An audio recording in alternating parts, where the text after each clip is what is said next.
Hello and welcome to The Language of Power, a podcast brought to you by the European Policy Centre's Europe in the World programme. Every 2 weeks we bring you insight on the latest geopolitical developments, how they affect Europe and how Europe can affect them. I'm Paul Taylor, Senior Visiting Fellow at the EPC, and I'll be your host on these deep dives into global and European politics and security.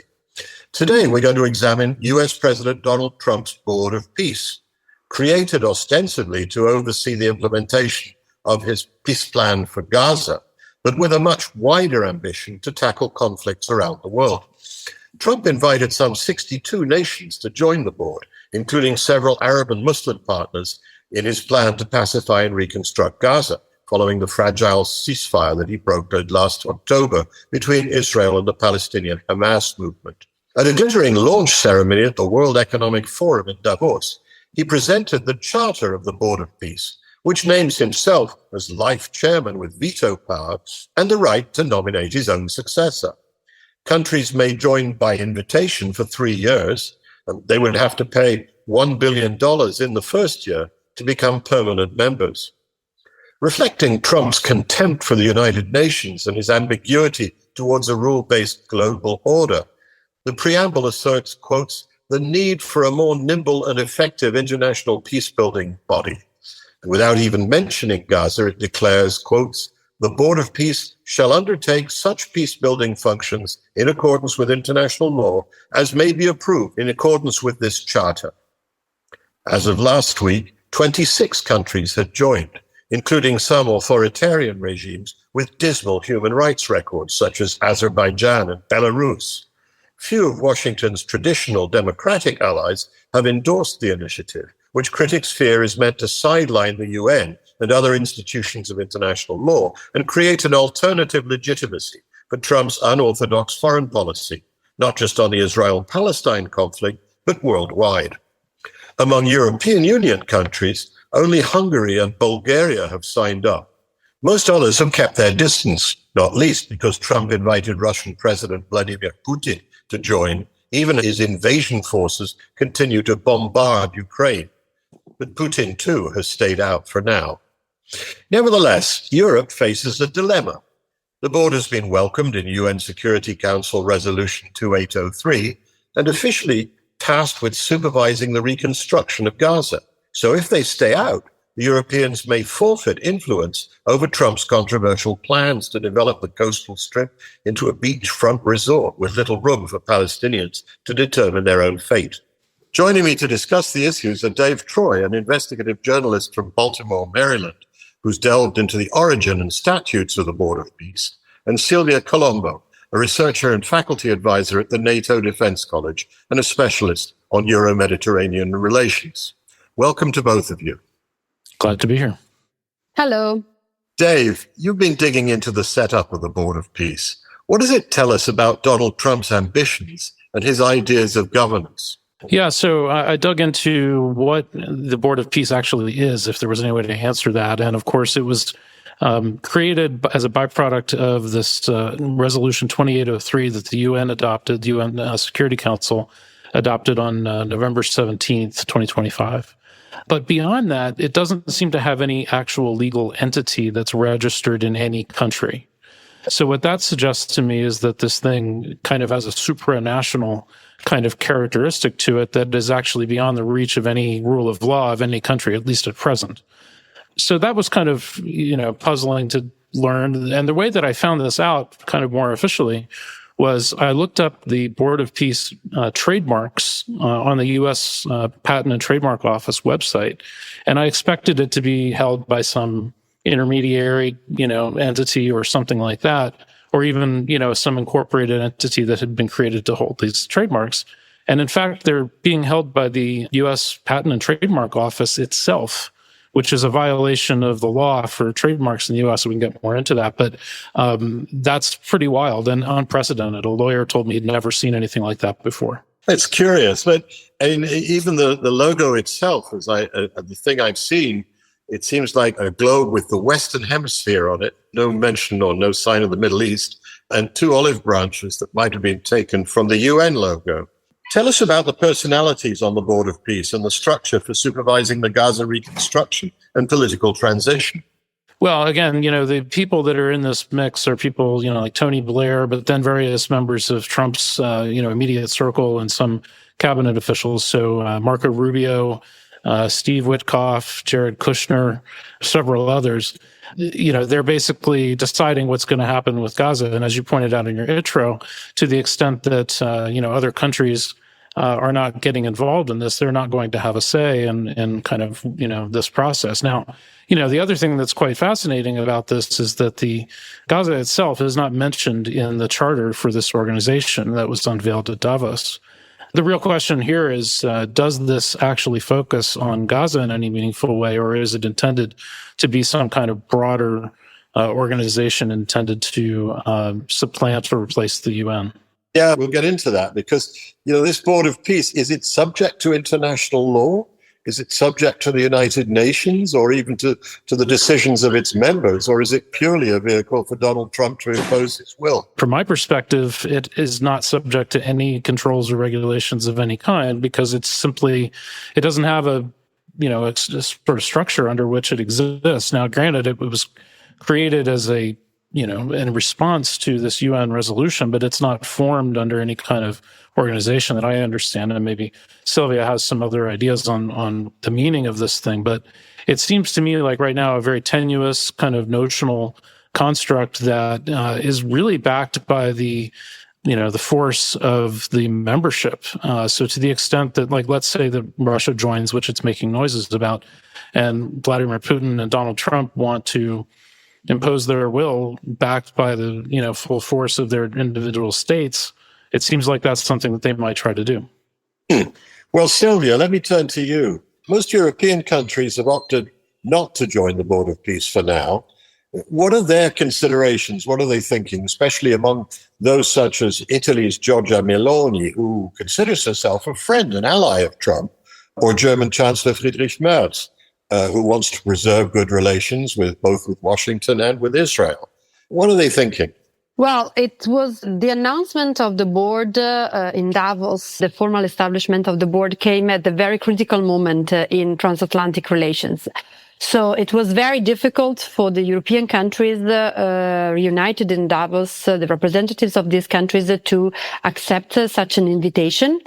And most countries, including Italy, Germany, and all the other members of the EU 27 group, they have explicitly said that they need more time to assess this proposal, or they have politely, let's say, sent this invitation back to Donald Trump, saying that in addition to what it was said by David, the structure of the board, the lack of compliance with international law, the fuzziness of its goals, investment procedures, and so on and so forth. There is also some internal national justifications that were made. So, for example, in the case of Italy, it was our Prime Minister, Ms. Giorgia Meloni, mentioned that there is not so covered, let's say, tension between the prerogatives of the board, the structure of the board, and Article 11 of our Constitution, stating that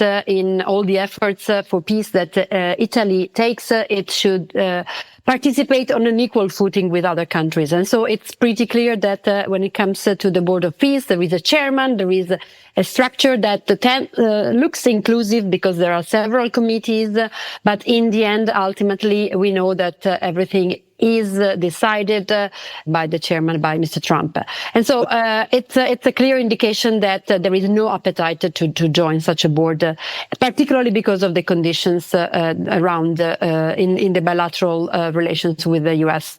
That's pretty striking. If a close supporter of Trump like Giorgia Meloni thinks it's unconstitutional and unequal, that tells us something. But nevertheless, if the Europeans stay out while their Arab and Muslim partners in the Middle East join, how can they exert any influence on the future of Gaza and on the diplomacy around the Israeli-Palestinian conflict? Should they at least work with the Gaza Executive Committee under the Board of Peace, which includes figures such as former British Prime Minister Tony Blair, as Dave mentioned, or former Dutch Finance Minister Sigrid Kaag, former Bulgarian Prime Minister Nikolai Mladenov, who has quite an important role there, and the 15-person Palestinian National Committee, which is supposed to be a non-political technocrats to administer the Gaza Strip for an interim period. Should we work with them? Well, absolutely. I think that this Board of Peace initiative, as important as it might be, we have seen also yesterday the partial reopening of the Rafah border crossing, signaling the entry into the second phase of Donald Trump's so-called peace plan for Gaza. I mean, as important as it is, it does not cover all the initiatives, diplomatic, humanitarian, that Gaza needs at this very moment. There are many ways in which Europeans, given the amount of relations, the amount of aid efforts that has been deployed in these months, could use in order to work in parallel in support of certain elements of the Board of Peace, but without completely giving in to Trump's wishes. So one element is indeed the Gaza Executive Board, where a stronger European presence is there, and where you could also see a better alignment with the gist of the UN resolution back of October 2025. And then there is also, of course, putting pressure and using the other countries, non-European countries, representatives in the board. For example, the Gulf countries, Qatar and Saudi Arabia, are represented both on the board and in the the Gaza Executive Committee, to try to really use as much as possible this initiative to and keeping an eye, for example, on the continuous infringement of the freedom of movement of the population of Gaza, the fact that the access of medical aid through the Rafah crossing has not happened yet, the fact that the National Committee for the Administration of Gaza, that is supposed to run the daily reconstruction and rebuilding of the governance of Gaza, has not even been let into the strip so far. And so there are many ways in which Europeans can and should continue to exert their leverage. The leverage is limited. Also, we saw in the past few days this letter sent by 400 former ambassadors, the European ambassadors, kind of claiming that Europe is not doing enough. And so even with the entry into force of the peace plan, the so-called peace plan, the ceasefire in October, we have seen that the situation on the ground has continues to deteriorate, despite the supposed lack of open fire between the two sides. So I think Europe will continue to keep an eye on this, and then there is the whole question as to whether this is sustainable at all. Yeah. What's the thinking in Europe? Is it that the Board of Peace will fade away because Trump may lose interest, or will there actually be a battle to be fought to preserve the United Nations against US efforts to impose this new institution as a substitute? Well, on the point about the United Nations, there is always the hope that the UN could do something to reassert its role on the international scene. Given the situation with also China, Russia, and the geopolitical divisions, I don't think this is going to happen. At the same time, an initiative such as this Board of Peace, which is so vague, so loose in its terms, could really run against headwinds, in the sense that it could collapse, not even having started to work properly. It needs to get to some results. So far, the results or the big questions have not been addressed yet, which has to do, for example, with the security sector reform, or how to launch this international stabilization force that the Board of Peace and the UN resolution talks about. I mean, now they have built the structure. Mr. Trump has been keen on getting, the approval, the green light from some representatives of different countries, but in terms of the actual functioning, it's very unclear how this will evolve. Well, Dave, I'm going to come back to you. Sylvia seems to be saying that Europeans should at least work with the sort of practical, hands-on parts of the Board of Peace structure that deal with the Gaza Strip. But there's also an inclination to say that liberal democratic international community should actively combat the Board of Peace? Or would it make more tactical sense, do you think, to ignore it and treat it as a temporary non-entity, an aberration that'll go away either when Trump loses interest or at the latest when he loses office? Yeah, so, been following this situation carefully, and one of the things that you see happening right now is that the UN is on the brink of, its own kind of financial collapse. So, and that's largely because the U.S. has withheld its dues. So it needs about $2.2 billion right now in order to keep functioning. And if it doesn't get it, it's going to have a, kind of a fiscal collapse come about July of this year. So there's just a few months before we sort of find out what happens to the UN. Now, one thing that could be, perhaps done is other member countries pitch in to deal with the shortfall that's being caused by the U.S.'s lack of participation. But then that raises the question of how sustainable the UN is if, the United States decides not to participate for the next 3 years or something like that. Now, again, we may or may not, elect a different kind of president in 2028. So, this could be an ongoing condition. And the thing that I, really worry about with the Board of Peace is that, if the UN goes away and then the Board of Peace is there functioning as some kind of thing that can be injected into that void, then it could take on much more importance very quickly. And to the extent that, there is a Gaza mission here that needs to be fulfilled, and I think Europe should definitely be considering how to play a role in that. Again, it's not mentioned in the charter. So what is the intention here? It really seems to me that this organization is intending to do something else, and really it does dovetail with what seems to be happening with the United Nations. Is there any indication at all that the U.S. or some people in the administration want to take the U.S.'s non-paid dues to the United Nations and pay them to the Board of Peace instead? Well, I don't know whether Trump is charging himself the $1 billion. That's unclear. It's also not clear who's holding the $1 billion from each of these different, member states. Like, is it an offshore bank account controlled by Trump personally? Maybe, but there doesn't seem to be an entity that has a bank account to control this. So all of that stuff needs to be sorted out. And the other thing is, that I've noticed is that there's a parallel here to the 1935 RERIC peace pact, which most people don't know about, but there was an effort in 1935 that was coordinated by a Russian advisor to, the state, as well as somebody who got very close to Franklin Roosevelt and to Henry Wallace, the agriculture secretary, to have an organization very much like this that was rooted in creating a, peace network around the world and was going to, prevent war. And of course, this was, in the interim period between the League of Nations and the UN. But I think that it's worth looking at other attempts to do this in the past and see what's similar about this and what's different. And, we may learn a little bit by studying the past. Fascinating. I must say, I didn't know about that, but obviously the United States helped to create the League of Nations and then didn't join it because Congress refused to ratify it. So there are parallels there that America helps to set up international organizations, and then when they don't do its bidding or get tied up by other powers, then it just walks away and tries to do something different around its own authority.